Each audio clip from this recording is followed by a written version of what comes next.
Alam mo yung mga ganito? Uy, Uy. pag gutom na gutom ka na. Wow. Pero ayokong sirain kasi ang ganda na Ano lang itsura. itsura, no? Inasal sisig sizzlers. Sisig Sizzlers. Sizzling bulalo. Flavors pa rin ng bulalo, iba lang experience. Sarap, no? Galing nang nakaisip.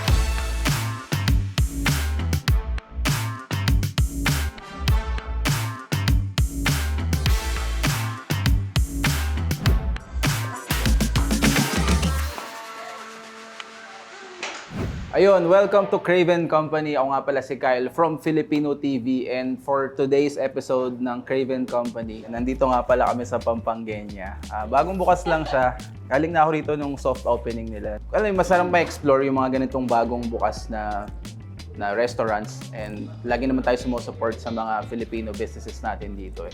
And dahil nga gusto kong explore tong lugar na to, medyo malaman yung konting history niya. Ang sinama kong company ko ay walang iba kundi si Abby. Hi, guys. Hindi, siya yung in-invite ko dito kasi taga dito siya and familiar siya sa history nito, kung sa mga pagkain, ganyan. Nag-work ako actually siguro back in 2022 sa old location nitong Pampanga. Talaga ba? Nag-work ako as a server. Actually, gandang-ganda rin ako sa aesthetics nitong Pampangenia. So, mamaya tatanong ko kay Abby kung ano ba yung kwento, kung bakit ganito yung na-decide nila na itsura nito. And syempre yung food, marami rin akong curiosity dun sa food, pati yung mga prices niya. And yeah, mamaya pag-uusapan natin siguro. Ano, order na tayo? Order tayo?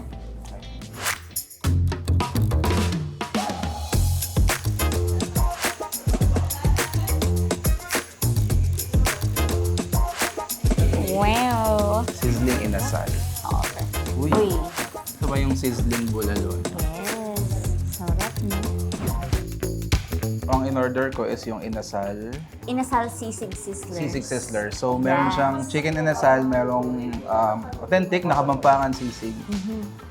Java rice, Java tama ba? rice, And then yes. mixed veggies. And then yung sayo is Sizzling bulalo. Yung beef shank, tapos kita mo may bone marrow. bone marrow. Tsaka may veggie din siya on the side. And gravy. Galing na nakaisip. Oo. Yung boss namin talaga, sobrang lawak ng imagination niya sa mga concept. Lalo na dito, siya din talagang nag-isip nitong lahat. Bawat detail. Bawat details. So, yeah, try na natin. Sige. Let's go. Mahilig ka ba sa bulalo? Yes. Ito, nagulat ako kasi hindi ko alam na pwede pala siyang maging ganito. Yung sa concept niya, parang bago siya sa akin. Kaya Parang wala na-amaze siyang ako. sabaw. Wala siyang sabaw. Flavors pa rin ng bulalo, iba lang experience. Parang ganun. Pero bago siya sa gravy. Sarap. Try natin to chicken inasal. Sarap ng chicken. Isa sa mga gusto ko sa mga chicken is yung lasang-lasa may marinade hanggang loob. Solid. Papansin ko, meron siyang dalawang pieces ng chicken. May leg and may thigh. May sisig siya. Pero nakita ko sa menu nyo, parang ang price niya is $14.99. Yeah. Sobrang mura nun para sa ganitong klaseng serving. Actually, Two ako items. din, na-shock ako na ganun kamura. At saka imagine mo, Java rice. Yun Diba? nga. Meron bang dahilan kung bakit ganun kababa yung pinapresyohan? Ito.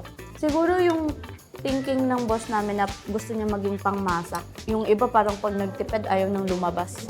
So at least pag dito, homey na, yung pakiramdam, mura pa. Alam mo, isang bagay na curious ako. Meron kayong balik Kapampangan, meron kayong Kabalin, and then meron kayong Pampangenia. Dati yan, mga Kapampangan inspired restaurant. Yes, yes. Kasi yung owner, tsaka yung parents is galing talaga sa Angeles, Pampanga. And then yung mga chef dito, sa Pampangan talaga. Siyempre, sa Pinas, di ba? Culinary capital of the Philippines. Pampanga talaga. And they wanna bring it here sa Toronto. Different concept siya. Like, di ba, balik ka Pampangan, fine casual, ma-enjoy mo yung elegant plating ng pero at the same time, mura. Kabalin naman, parang karinderya style. Right. Tapos yung gantong concept, paresan. Ano mo sa pares na mga inaabot ng 2:00 na madaling araw na bukas pa. Ganun yung parang concept nito for me.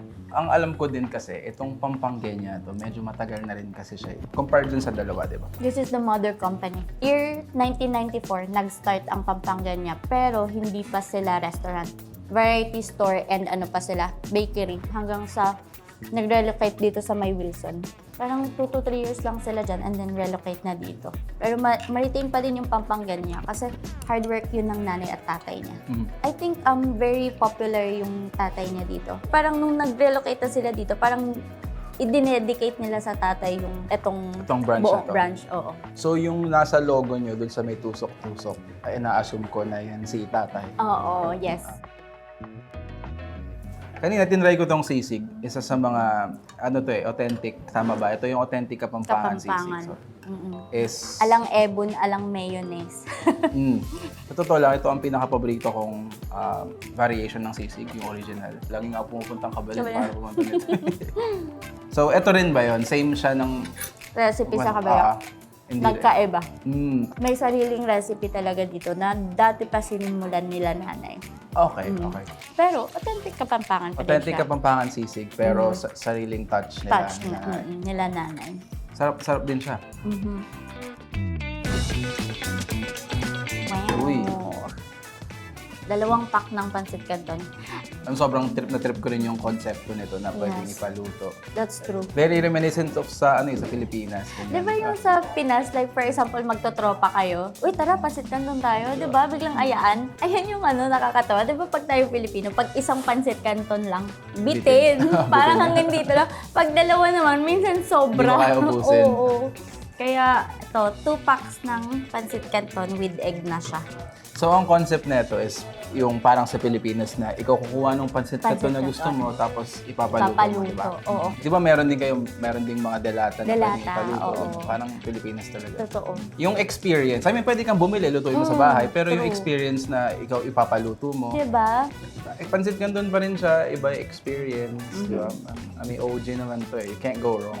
At saka nakakatawa kasi mini kawali yung lagayan. Cute pa. Cute, no? So aside from etong restaurant, meron ding ibang mga services dito kayo na ino-offer. Year 2000, nagsimulang mag-remittance si nanay. And hanggang ngayon, nandito siya. So, 26 years. And meron padalahan, which is under Western Union. Meron talagang mga loyal customers si nanay ever since. Nung nanggaling pa sa old location, which is sa Batters and Eglinton, lahat yun, hinahanap-hanap talaga yung padalahan ni nanay. Kasi alam nila, walang kaparehas yung taas ng rate na kayang i-provide. Tsaka yan ang ni nanay, buhay ni nanay, yung sa padalahan. Talagang yan ang kasiyahan niya. Maganda dito, busog ka na, pwede ka pa magpadala. Di ba? Dahil pwedeng gawin. Oo, ang daming pwedeng gawin. Gusto mo magsungka pa.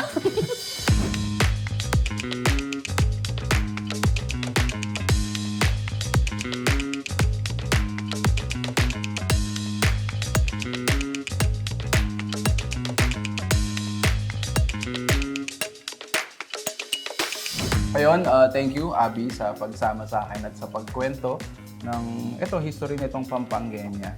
And sige, bago tayo magpaalam, baka pwede mo i-share kung saan nila mahanap itong Pampangenya or mga social media at yung padalahan ni nanay. So we have social media, Facebook, Instagram, and TikTok, Pampangenya Toronto.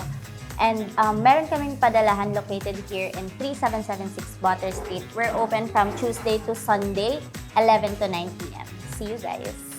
Ayun, kung gusto nyong pumunta rito at matry yung mga pagkain nila, nandito lang siya sa may corner ng Wilson and Bathurst. Katabi niya yung Kabalin at yung Balik Kapampangan. Check out nyo tong Pampangenya guys, sobrang solid, ganda na aesthetic, ganda ng vibe. Baka ma-reminisce kayo sa mga For sure. ginagawa natin dati or ginagawa nyo dati sa Pilipinas.